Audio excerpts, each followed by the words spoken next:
the convicting power of God's truth. The words I heard settled on my shoulders like a physical weight, heavy and inescapable. I sat, trying to shift uncomfortably, but there was no getting away from the truth of it. Jeremiah's message wasn't just some ancient history lesson. It was a mirror, a sharp, unforgiving mirror held up to my own soul. He spoke of Judah's persistent rebellion, of their hearts growing so hard they couldn't even blush at their sin. My mind immediately went to the little justifications I made for my own faults, the way I tell myself, "It's not that bad," or "Everyone does it." I had been healing my own hurt slightly. As the text said, I'd confess a sin, but then I'd rush to cover the wound with a flimsy bandage of self-forgiveness, never truly letting God's truth sink in. I wanted peace, but I was building that peace on a foundation of lies, not on genuine reconciliation with Him.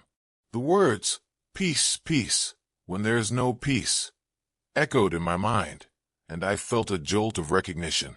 That was me. That was exactly me.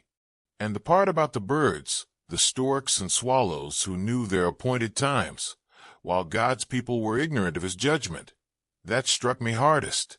I had been so busy with the noise of my own life, so caught up in what I thought was spiritual wisdom, that I'd become spiritually deaf.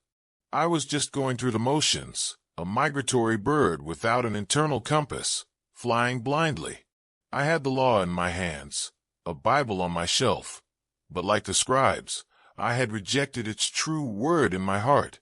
The shame I should have felt for my sins was gone, replaced by a cold, apathetic acceptance.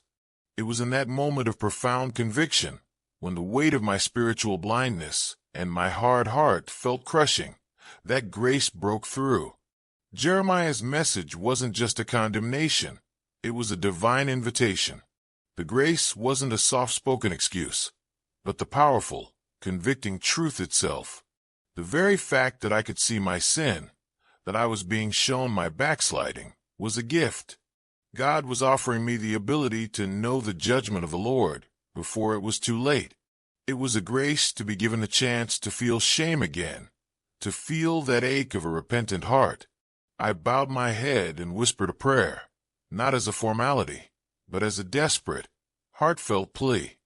Dear Lord, I confess that I, like your people of old, can be prone to spiritual blindness and a hard heart. By your grace, show me my sin and give me the gift of a repentant spirit.